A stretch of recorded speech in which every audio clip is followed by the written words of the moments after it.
Hello everyone! In this video, I'll show you how to remove any viruses from your computer without using any software at all in a very easy and simple way. Let's get started. All you need to do after turning on your computer is press the Windows key plus R on your keyboard. The Run window will open. Type the following: MRT. Then click OK. A message will appear. Click Yes. After that, click Next.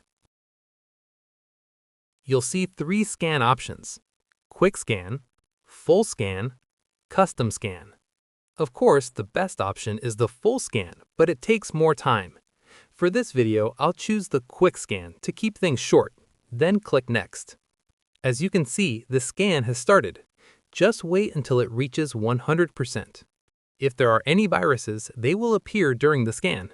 Once the scan is complete, you'll see the results. If no threats are found, it will tell you that your device is safe. Finally, click Finish. And that's it. If you found this video helpful, don't forget to like and subscribe.